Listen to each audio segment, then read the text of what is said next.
The memories of that fateful day still haunt me, etched into my mind like a jagged scar that refuses to heal. It was supposed to be a joyous occasion, a celebration of love and commitment, but instead, it turned into a nightmare that shattered my world and left me questioning everything I thought I knew. My name is Carlo, and this is the story of how my dreams were crushed, my heart broken, and my life turned upside down. I suppose I should start from the beginning, back when life seemed full of promise and possibilities. Lily and I had been dating for years, our love growing stronger with each passing day.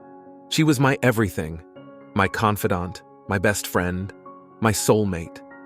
I couldn't imagine spending my life with anyone else. But there was one obstacle standing in our way: money. I worked hard, putting in long hours at a dead-end job just to make ends meet. Lily never complained, but I could see the disappointment in her eyes whenever we had to skip a fancy dinner or put off buying something she really wanted. It broke my heart to see her settle for less than she deserved. That's why, when the opportunity arose, I jumped at the chance to work at the newly opened chip factory in our area.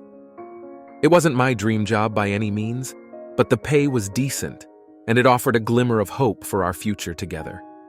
The internship was grueling with long hours and demanding supervisors, but I persevered.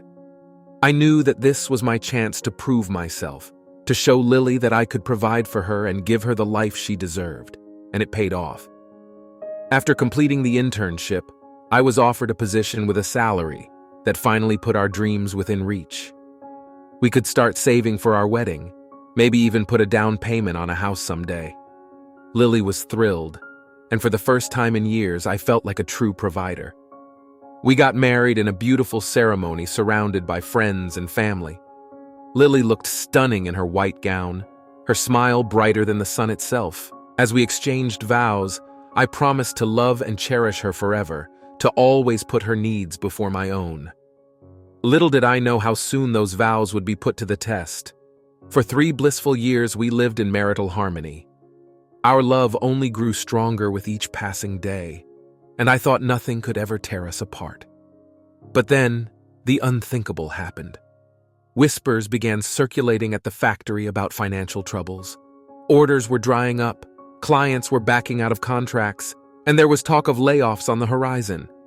I tried to reassure Lily that everything would be okay, that we could weather this storm together, but deep down, I was terrified.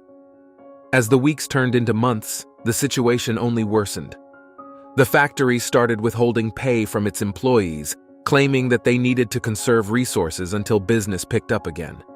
My once decent salary dwindled down to a mere minimum wage, barely enough to cover our basic expenses. Lily grew increasingly upset with each passing paycheck. She couldn't understand how I could continue working for a company that treated its employees so poorly. The sparkle in her eyes that I had fallen in love with slowly faded, replaced by a dull resentment that cut me to the core. I tried to stay optimistic, to remind her that this was only temporary, but my words fell on deaf ears. She wanted more than empty promises. She wanted stability, security, and a husband who could provide for her. And as much as it pained me to admit it, I was failing on all counts. The tension between us reached a breaking point one rainy evening when Lily came home late from work. I had prepared a candlelit dinner as a surprise, hoping to rekindle some of the magic that had been lost amid our financial struggles. But when she walked through the door, her face was cold and distant. She barely acknowledged my presence as she brushed past me, heading straight for our bedroom. I followed her, my heart sinking with each step. "Lily," I called out softly, trying to keep my voice steady despite the lump forming in my throat. "Talk to me. What's wrong?" She whirled around, her eyes blazing with a fury I had never seen before. "What's wrong?" she spat out bitterly. "Everything is wrong, Carlo. This life, this marriage, it's not what I signed up for." Her words hit me like a sledgehammer, knocking the wind out of my lungs. "But Lily, I love you. We can make this work." She laughed then, a harsh, humorless sound that chilled me to the bone. "Love doesn't pay the bills, Carlo, and it sure as hell doesn't make up for months of broken promises and disappointment." With those cutting words still ringing in my ears, She turned on her heel and walked out of our bedroom, out of our apartment, out of my life forever. The slamming of the front door echoed through our once happy home like a gunshot. My knees buckled beneath me as I sank onto our bed, well, my bed now, cradling my head in hands as sobs racked my body. How did it come to this? How did my fairy tale romance turn into such a nightmare? But deep down inside myself, where honesty lives without pretense or illusion, especially when staring down loss, I knew. The cracks had been there all along under our perfect facade. They had just finally given way under pressure too immense when life turned real. In the days following Lily's departure, I felt like a ghost haunting the empty shell of our once vibrant apartment. Her absence was palpable in every room, every corner, every nook and cranny that had once been filled with her laughter, her warmth, her presence. I went through the motions of daily life mechanically, like a robot programmed to perform tasks without any real sense of purpose or meaning. Wake up, go to work, come home, rinse, and repeat. The monotony was broken only by the constant gnawing ache in my chest, a painful reminder of all that I had lost. At the factory, things were going from bad to worse. The financial troubles that had been whispered about for months had finally come to a head, and the company was now openly withholding pay from its employees. Morale was at an all-time low, and the once bustling production floor had become a breeding ground for discontent and resentment. I tried to stay focused on my work, to find some sense of purpose in the daily grind, but it was becoming increasingly difficult. Every time I looked at my meager paycheck, I felt a surge of anger and frustration. How could they expect us to live on this? How could they treat us like nothing more than cogs in a machine, easily replaceable and disposable? As the weeks dragged on with no end in sight, I knew I had to take action. I couldn't just sit back and accept this injustice, this blatant exploitation of the very people who had built this company from the ground up. And so, with a heavy heart and a determined spirit, I made a decision that would change the course of my life forever. I filed a lawsuit against the factory, demanding the wages that had been withheld from me and my fellow workers. It was a risky move, I knew, one that could very well cost me my job and my reputation in the industry.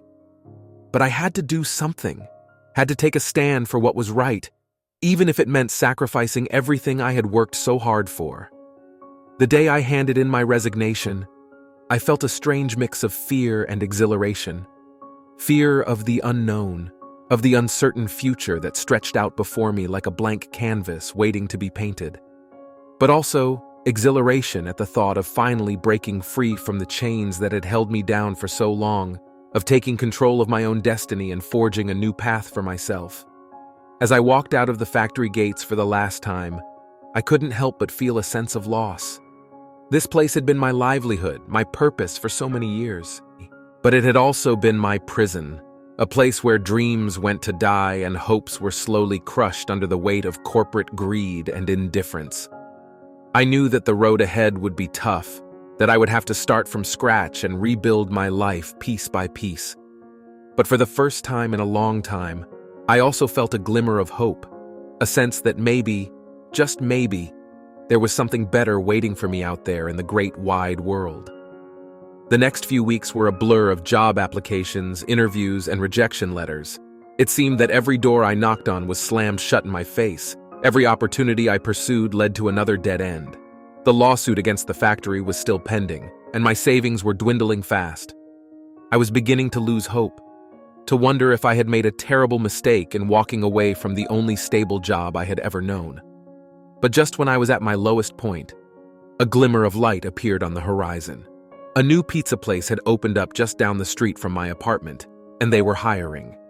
It wasn't exactly my dream job, but at this point, I was willing to take anything that would help me keep a roof over my head and food on the table. I walked into the pizzeria with my head held high and my resume clutched tightly in my hand. The owner, a jovial middle-aged man with a thick Italian accent, looked me up and down appraisingly before breaking into a wide grin. "You look like a hard worker," he said, clapping me on the shoulder. "I like that. When can you start?" And just like that, I had a job. It wasn't much, Minimum wage and long hours spent slinging pizza dough and dealing with demanding customers. But it was something. A small step forward on the long road to rebuilding my life. It was at the pizzeria that I met Sarah. She was a fellow employee, a quiet, unassuming girl with a gentle smile and a kind heart. We worked side by side in the kitchen, chopping vegetables and spreading sauce, and slowly but surely, a friendship began to blossom between us. Sarah was different from anyone I had ever known before. She had a calm, grounding presence that seemed to anchor me in the midst of the chaos and uncertainty of my life. She listened without judgment as I poured out my heart to her, sharing my fears and my hopes, my triumphs and my failures. As the weeks turned into months, our friendship slowly blossomed into something more. We began spending more and more time together outside of work, going for long walks in the park and sharing quiet dinners at hole-in-the-wall restaurants. And slowly but surely, I felt myself falling for her. But even as my heart soared with the joy of new love, a nagging fear began to take root in the back of my mind. What if history repeated itself? What if I couldn't provide for Sarah the way I hadn't been able to provide for Lily? What if she, too, grew disillusioned with our modest life and left me for someone who could give her everything she deserved? The thought haunted me day and night, a constant shadow lurking in the corners of my mind. I tried to push it away, to focus on the happiness I had found with Sarah, but it always lingered just beneath the surface. And then one day, as we sat together on a park bench watching the sunset, just when things were going better, Sarah turned to me with a serious expression on her face. "Carlo," she said softly, taking my hand in hers, "there's something I need to tell you." I felt my heart begin to pound as our eyes locked together with trepidation before the revelation. Sarah's words hung in the air between us, heavy with the weight of unspoken secrets and hidden truths. For a moment I couldn't breathe, couldn't think, couldn't move. My mind raced with 1,000 possibilities, each more terrible than the last. Was she leaving me? Had she found someone else? Was I about to lose everything all over again? But then Sarah smiled, and the world seemed to right itself once more. "Carlo," she said softly, squeezing my hand in hers, "I love you, and I want to spend the rest of my life with you." Relief washed over me like a tidal wave, followed quickly by a surge of joy so intense it nearly knocked me off my feet. She loved me. She wanted to be with me, forever. "Sarah," I breathed, pulling her into my arms and holding her close. "I love you too, more than anything in this world." We stayed like that for a long moment, lost in each other's embrace as the sun dipped below the horizon and the stars began to twinkle overhead. And for a little while at least, all my fears and doubts melted away, replaced by a sense of peace and contentment that I hadn't felt in years. But as we started to plan our future together, picking out rings and dresses and venues, the old familiar sense of dread and panic began to creep back in, coloring my dreams with darkening clouds of impending doom. How could I give her the kind of life she deserved like this? At work one day, wiping tables and humming to try and distract myself from troubling thoughts that wouldn't go away, Sarah wrapped her arms around me from behind. "You're worrying again," she whispered, "about money." I sighed into her embrace. There wasn't anything I could say. She was right. My heart ached for how easily she could read me. "Carlo, listen to me," she said firmly, turning me towards her tender gaze. "I don't need a fancy wedding or a big house. All I need is you. I love you for who you are, not for what you can give me." Her words were like a balm to my battered soul, soothing the ragged edges of my fears and insecurities. Deep down, I knew she meant every word. Sarah wasn't like Lily. She wasn't with me for what I could provide or what status I could give her. She was with me because she loved me, the real me, flaws and all. And so, with renewed determination and a heart full of hope, we began to plan our wedding, a small, intimate affair with only our closest friends and family in attendance. We saved every penny we could spare, cutting corners where we could and making do with what little we had. On the day of our wedding, as I watched Sarah walk down the aisle towards me in a simple white dress that she had sewn herself, I felt a lump form in my throat. She was radiant, glowing with an inner light that seemed to illuminate everything around her. In that moment, I knew beyond a shadow of a doubt that I was the luckiest man alive. We exchanged vows in front of our loved ones, pledging our hearts and lives to each other forevermore. And as we sealed our union with a kiss, amidst cheers of joy, something shifted deep inside, new meaning cemented over old fears. No matter what hardships were ahead, we'd face them together. The first few months of married life passed by in a blissful haze. Sarah and I settled into a cozy little apartment not far from the pizzeria, filling it with secondhand furniture and knickknacks that we found at garage sales and thrift stores. It wasn't much, but it was ours, a place to call home, to build our life together.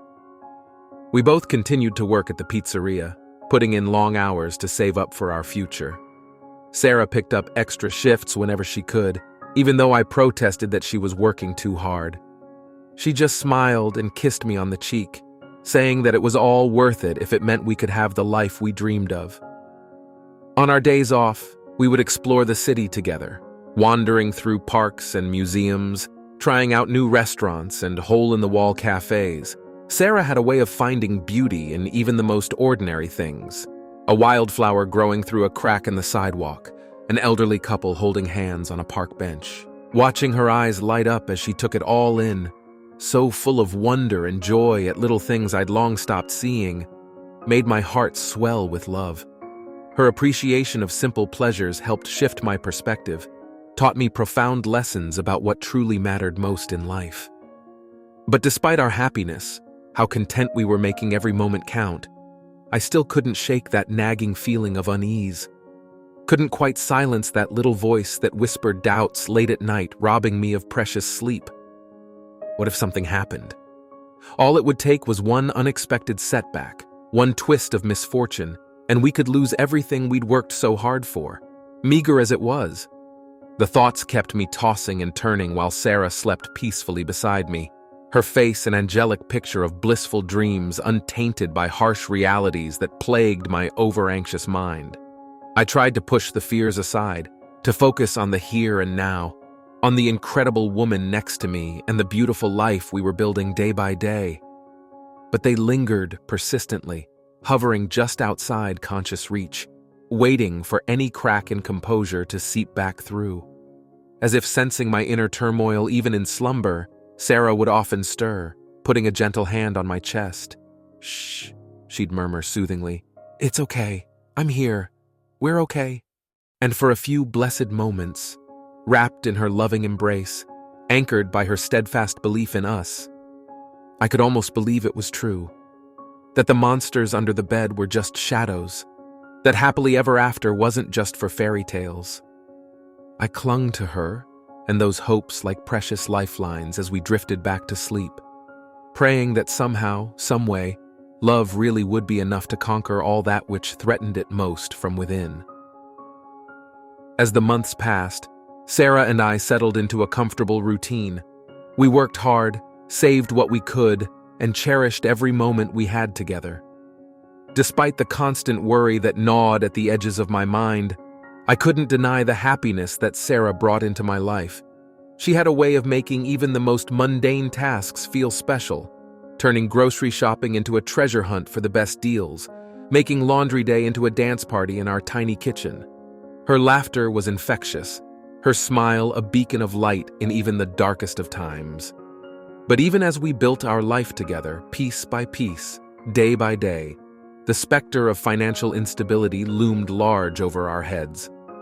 The pizzeria was doing well enough, but we were barely scraping by on our meager salaries. Every unexpected expense, a flat tire here, a doctor's visit there, felt like a body blow, threatening to topple the delicate house of cards we'd constructed. I tried not to let Sarah see how much it worried me, didn't want to burden her with my fears when she already carried so much on her slender shoulders. But she knew. Of course she did. She could read me like an open book, could sense my unease even when I tried my best to hide it behind forced smiles and half-hearted jokes.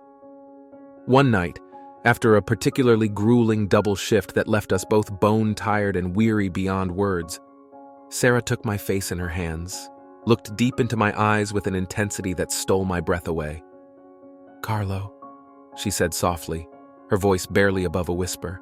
"I know you're scared. I am too.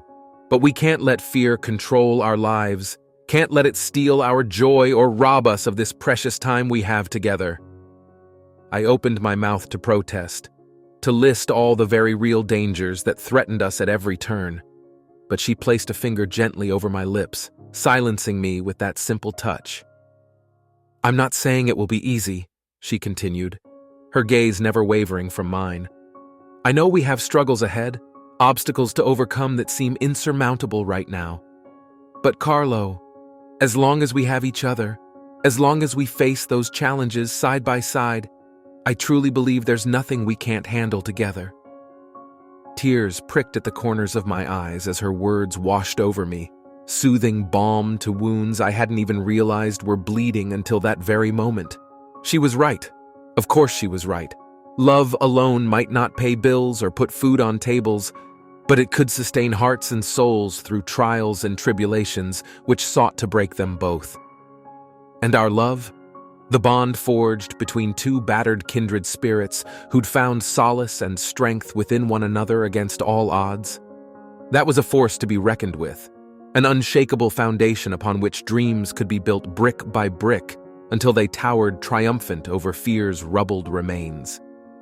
Pulling her close, burying my face in silken strands that smelled like home and hope eternal, I let myself believe, just for an instant, that happily ever after might not be such an impossible fairy tale after all.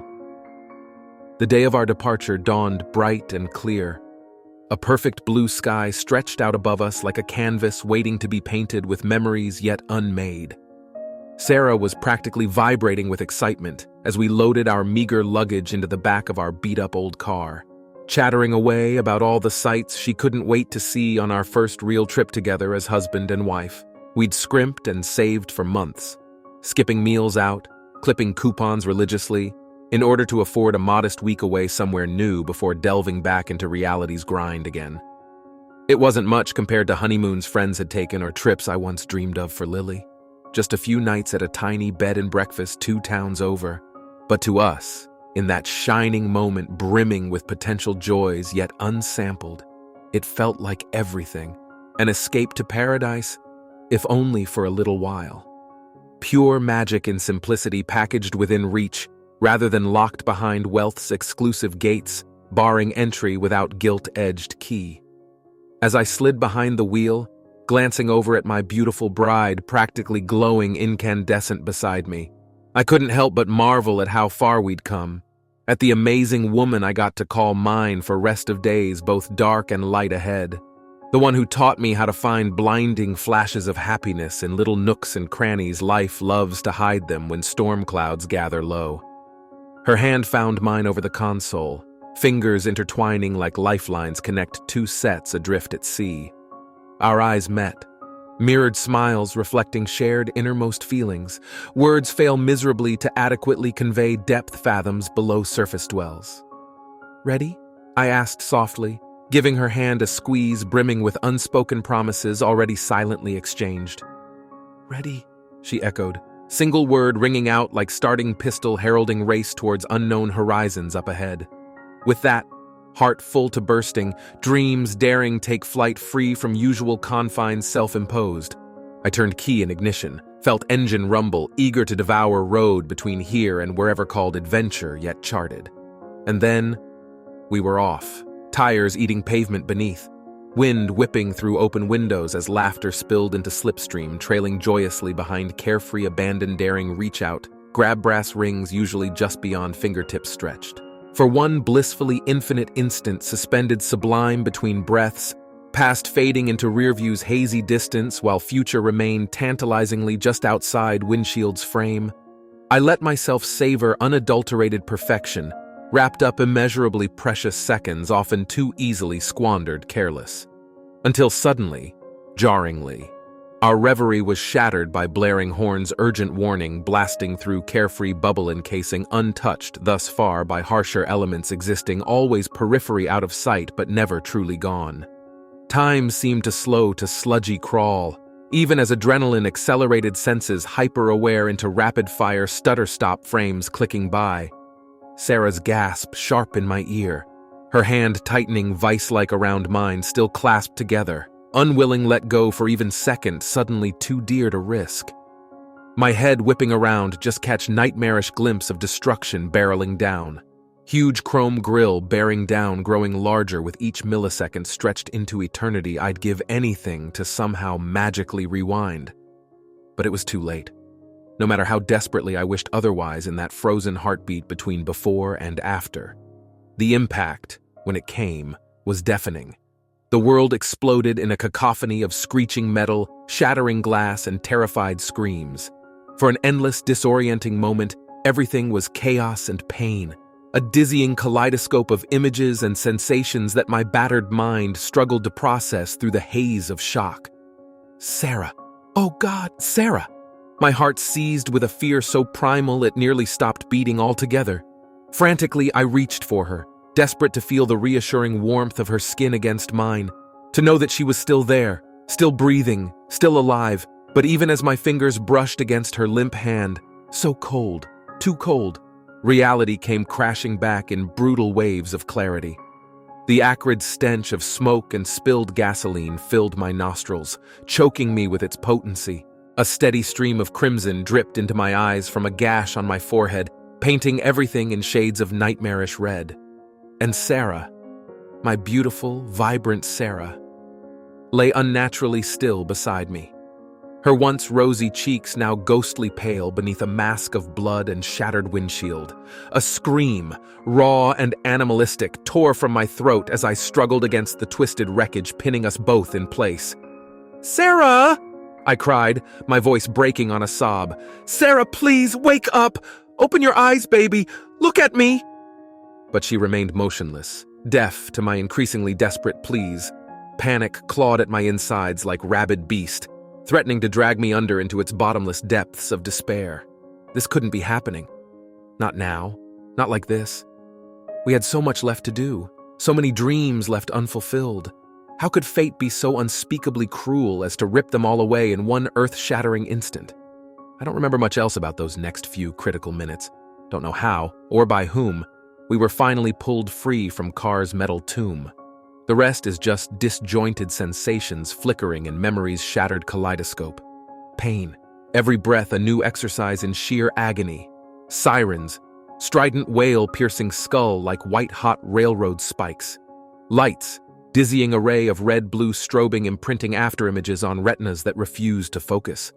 And above all else, Sarah's too still form laid out on gurney as medics swarmed around barking orders I couldn't even begin to process anymore. Their voices grew muffled, fading into background roar like incoming tide threatening oblivion's complete submersion. All that mattered, all I could see or think about past horror-seizing lungs in iron vice, was Sarah. Reaching for her limp fingers dangling precariously close yet infinitely far beyond grasp in that moment. Willing her with every fiber of my being left unbroken to keep fighting no matter what grim report those grim-faced medics spouted. "Please, don't leave me," I whispered brokenly as unconsciousness finally dragged me under into blissful nothingness. "I can't do this without you. Not again. Come back to me, Sarah, please. Come back to me." Beep, beep, beep. The steady rhythm of machines invaded the edges of my sluggish awareness, pulling me, inch by painstaking inch, back towards a reality I longed desperately to escape just a little while longer. Every beep felt like hammer blow against inside temples throbbing in time with battered heart monitor's metronome. Slowly, reluctantly, I peeled heavy lids open to sterile white expanse of hospital room ceiling swimming hazily into focus above. Disorientation lingered thick like fog, clouding thoughts, still lost somewhere between dreamscape and waking world. A part of me wishing fervently to sink back into oblivion's painless embrace, rather than face enormity of loss lurking just beyond. But even as that selfish urge whispered its cowardly temptation, a far stronger force propelled sluggish limbs into motion. Sarah. I had to find Sarah, had to see with my own two eyes that she was okay. that the universe hadn't committed its cruelest injustice by ripping away the one pure, joyous thing to grace my beleaguered existence in far too long. Slowly, agonizingly, I pushed onto elbow amidst tangle of tubes and wires, still tethering body to bank of machines, maintaining its vital functions, despite mind's valiant attempts to check out permanently. Pain flared hot across battered torso at even that small movement, broken ribs protesting vehemently against such foolhardy notions as verticality or ambulation anytime soon. But physical discomfort paled in comparison to emotional anguish, threatening to rip heart asunder with every passing second. Sarah's fate remained shrouded in uncertainty's agonizing limbo. Gritting teeth against fresh wave of pain, I swung legs over bedside, barely suppressing yelp as bare feet made contact with icy linoleum, sending shockwaves radiating up already traumatized nerve endings. The room tilted alarmingly, darkness creeping along vision's periphery as if beckoning back towards sweet oblivion left behind. But I wouldn't, give in to its siren song. Not until I knew, one way or another, the truth of what awaited beyond that door. One shuffling step after another, I forced abused body forward, using IV stand as makeshift crutch to keep precarious balance as corridors stretched out endlessly ahead in dizzying optical illusion. An eternity seemed to pass before reaching nurse's station. An eon more before haggard words rasped past parched throat, begging for information no one seemed willing or able to divulge about patient. They all averted gazes from like some unspeakable tragedy already too late to avert. Finally, after multiple failed attempts to dissuade and cajole me back to bed, resigned resignation replaced tight-lipped evasion. A single room number uttered like death knell sealing hope's coffin before it even had chance to draw a first breath. "She's in ICU, room 314, came hesitant reply, sympathy already tinging voice speaking volumes unvoiced. "But Mr. Rossi, I must warn you, her condition is critical. The doctors, they're not sure if—" But I was already moving, hobbling towards elevator on single-minded mission deaf to all else, but need to lay eyes upon only thing left mattering amidst ruins surrounding hollow shell, staggering through motions somehow still passing as living. Riding up interminable 3 floors, each number ticking by like countdown to looming confrontation between despair and desperate denial still clinging stubbornly by fingernails. Felt akin to ascending gallows, one excruciating step at a time, until at last, there it was. Unassuming plate bearing those 3 innocuous little digits suddenly weighted with power to make or break entire worlds, hinged upon what lay behind closed portals separating known from unknown. Life from death itself. Hand trembling upon doorknob, metal cold against clammy skin as if already leached warmth from extremities along with hope itself. I hesitated. Coward to the end, a part of me longed to flee headlong back into comforting lies rather than face sobering truth waiting patiently on other side. Back to Sarah whole and vibrant as memories insisted on conjuring instead of battered husk machines labored tirelessly to keep tethered precariously to mortal coil. But even as every instinct screamed to turn tail and run far as damaged legs could possibly carry before inevitability caught up, I knew deep down there was no escaping this reckoning anymore. For better or worse, in sickness and health, I'd made vow to stand beside woman who'd taught me how to live again, showed me joy could still exist amidst sorrow's suffocating shroud, if only one dared reach out and grab tight with both hands come what may. Wherever that uncharted path led now, wherever this story ended panning out, I owed it to Sarah, to us, to see it through till bitter end. No matter how much it might shatter already fragile heart barely clinging together by gossamer threads, her love alone kept bound. So taking deep breath as if about to plunge headlong into icy depths, I turned handle, shouldered through barrier separating before and after, and stepped into the room. The first thing that hit me as I crossed the threshold was the silence. A suffocating, oppressive absence of sound broken only by the rhythmic whoosh and beep of machines, laboring tirelessly to sustain the fragile life lying amidst their tangled web. Sarah, my beautiful, vibrant Sarah, looked so small, so impossibly fragile amidst the stark white of hospital sheets and sterile chrome holding vigil over her battered form. Bandages swathed nearly every inch of exposed skin, tubes and wires snaking out from beneath like some nightmarish science experiment gone horribly awry. But even through the bruises and lacerations marring once flawless features, I could still see her. The woman who'd breathed new life into a heart too battered and broken to dare hope for second chances. The light in eyes usually sparkling with mirth and mischief now shuddered tightly against harsh fluorescent glare, bearing witness to our shattered happily ever after lying in ruins around us. "Sarah," I whispered brokenly, sinking into chair beside bed as strength fled legs no longer able to support weight of grief settling heavily upon hunched shoulders. "I'm here, baby. I'm right here."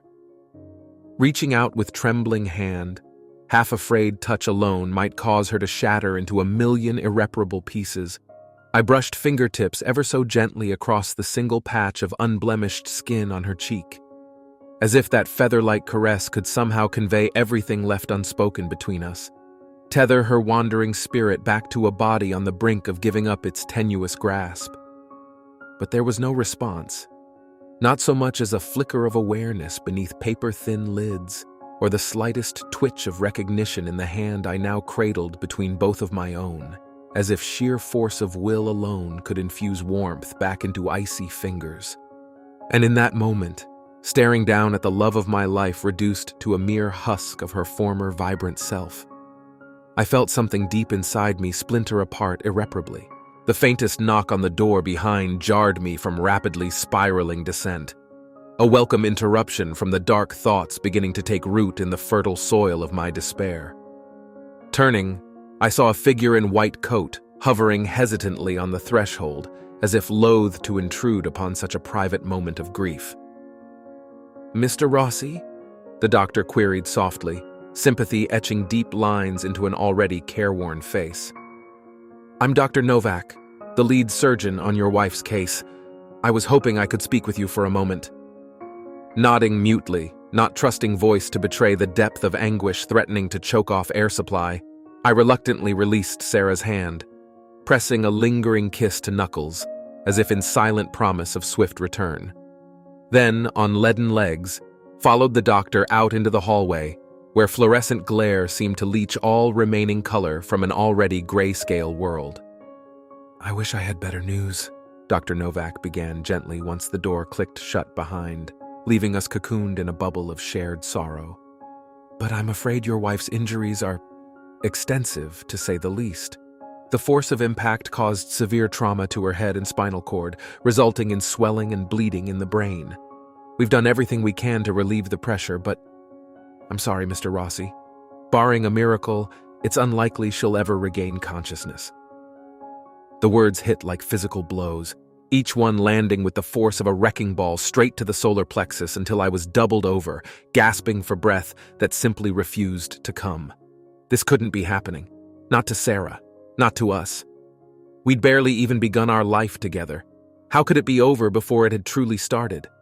But even as denial screamed its futile protest in the face of such grim prognosis, a small, traitorous part of me whispered insidiously that maybe, just maybe, this was the universe's way of restoring balance. After all, what had I ever done to deserve such pure, unbridled happiness? What cosmic lottery had I won to be granted a love so all-encompassing it eclipsed every hurt that came before? Perhaps this was simply fate's cruel way of reminding me that fairy tales were meant for storybooks, not the cold, harsh reality of a world where happily ever afters were rarer than unicorn sightings, where good people suffered and died while the wicked prospered and thrived, where love, true, soul-deep love, was a mere fluke of chance more often than not destined to end in tragedy. But staring through the small window at Sarah's pale, lifeless face, I knew with a bone-deep certainty that even if given the choice to spare myself this agony, I wouldn't trade a single second of the joy she'd brought into my life. The laughter, the love, the quiet moments of perfect contentment where the rest of the world faded away, leaving just us two. I'd lived through 1,000 lifetimes of heartache just to experience that brief, shining glimpse of heaven on earth one more time. So I did the only thing I could do. the only thing left to me amidst the ruins of everything I'd once held dear. I gathered up the tattered remnants of a heart now beating solely for the woman lying broken beyond that door, and I prayed to a God I'd long since stopped believing in, to the fates that seemed hell-bent on destroying any shred of happiness daring to take root, to anyone or anything that might be listening in this darkest of hours. "Please," I whispered brokenly into the uncaring void, tears streaming unchecked down a face now haggard with grief. "Please don't take her from me. I'll do anything, be anything, the man she deserves instead of the coward I've been. Just give me one more chance, one more miracle, and I swear I'll spend the rest of my days making sure she knows how loved she is, how cherished, how needed." But as the seconds ticked by with no response from an indifferent universe, as Sarah remained as still and silent as ever amidst the beeping cacophony signaling her fading mortality, I felt the last embers of hope gutter out one by one until nothing remained but the hollow, empty husk of the man I'd once been. The man she'd fought so hard to save from himself.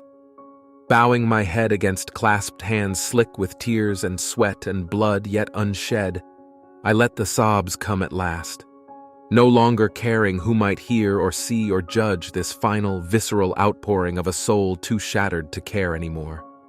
Let them stare. Let them whisper and point and shake their heads in pity. None of it mattered. Nothing mattered anymore. Except the woman I loved, now slipping further away with each ragged breath. "I'm sorry, Sarah," I choked out between hitching gasps. "I'm so damn sorry for everything. For not being strong enough, for not cherishing every single second we had together while I still could. But mostly for failing you when you needed me most. When you were fighting like hell just to hang on. I was too busy wallowing in my own self-pity to see what was right in front of me. And now it might be too late." But even as the words spilled out, a torrent of regret and recrimination too long held back, I felt the faintest stirring of something else amidst the maelstrom swirling within. Resolve. To be the man she'd always seen lurking beneath the scars and self-doubt. The man who'd move heaven and earth to bring her back from the brink, now yawning wide at our feet. And maybe, just maybe, if I fought hard enough on this side, if I poured every ounce of love and strength and sheer stubborn will into willing her back to me, that might just be enough. Enough to light the way home for a soul now lost in purgatory. Enough to tether a heart already half given over to oblivion. Enough to bring my Sarah back from the edge one last time. The days that followed passed in a blur of white walls and beeping machines, of hushed conferences with grim-faced doctors speaking in terms of odds and percentages no loving husband should ever have to hear. But through it all, one thing remained constant: my unflagging presence at Sarah's bedside. I became a fixture in that cramped little room, a permanent extension of the chair now molded to the contours of a body too stubborn to leave her side for more than the few minutes it took to perform perfunctory tasks like using the bathroom or choking down the occasional tasteless mouthful from the cafeteria. Sleep became a distant memory, snatches of restless oblivion stolen in fits and starts between the endless cycles of hope and despair. But I refused to give up, refused to let the love of my life slip away without a fight, so I talked to her, endlessly, incessantly, as if the sheer volume of words pouring out could somehow penetrate the veil, now separating her from waking world's desperate pleas. I told her about all the dreams we'd once spun together in blissful ignorance of just how fragile forever could be, painting verbal portraits of the life now waiting just beyond reach if only she'd open her eyes. I read aloud from dog-eared paperbacks whose pages bore the scars of too many teardrops to count, sang off-key snippets of all her favorite songs until my voice grew hoarse and raw with overuse. Through it all, the beeping monotony of machines kept their faithful vigil, monitoring each labored breath and sluggish heartbeat as if they alone now held sway over a fate too tenuous to predict anymore. With each passing hour, I watched the spark of hope in the nurses' eyes grow dimmer, their sympathetic smiles now tinged with an unspoken expectation of looming grief. But even as the odds seemed to mount against us with every unchanging readout, I clung to the belief that our story couldn't end like this, that the universe couldn't be so cruel as to dangle such pure, unbridled joy in front of a heart too battered to trust it, only to rip it all away in some sick cosmic joke. So I kept my own silent vigil, an unwavering presence tethered to her side as if sheer proximity could anchor a wandering soul back to its mortal shell. Kept the flame of hope alive through sheer force of stubborn will. Kept believing in the power of a love now put to the ultimate test. Then one day, just when despair threatened to finally consume me whole, a miracle. It started with the subtlest flutter of an eyelid, a minuscule twitch amidst the landscape of bandages and bruises mapping the topography of a body on the brink. At first, I thought it a mere trick of the light, an illusion born from the desperate projections of an overtaxed psyche. But then it happened again, and again, until finally, achingly, torturously slowly. Sarah's eyes fluttered open to lock onto mine with a clarity that stole the breath from my lungs and the strength from my knees.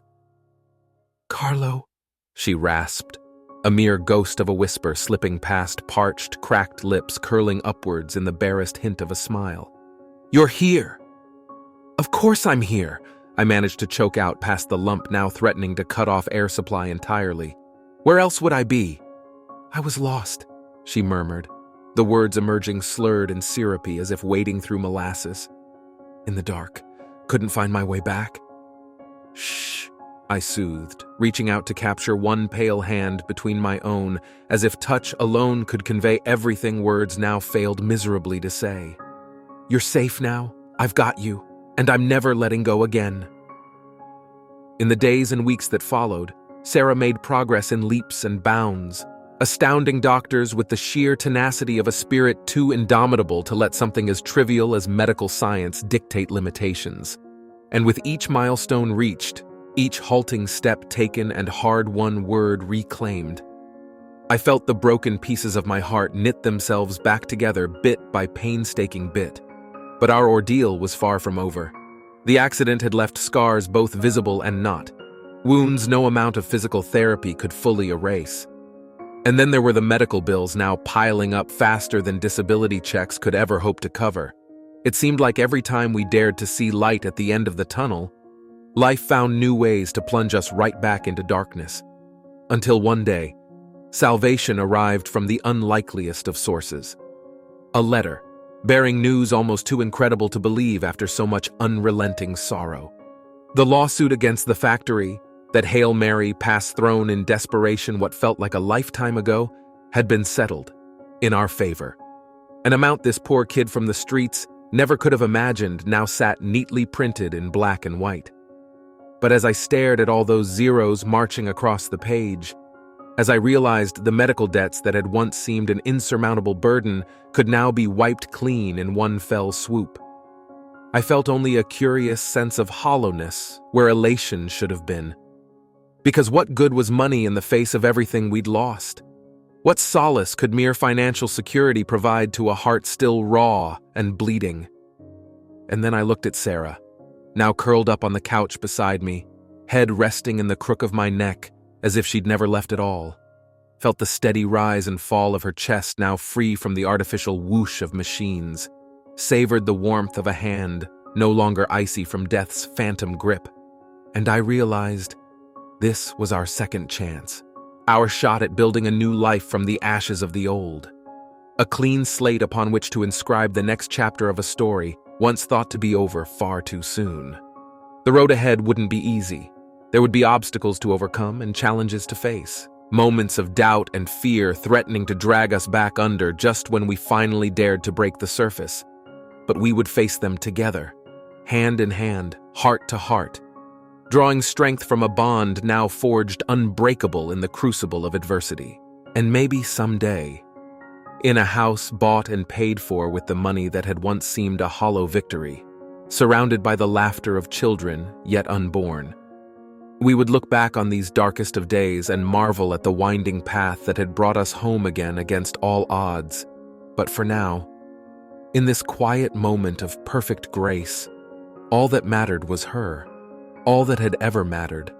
My beating heart, my saving grace, my Sarah, my happily ever after.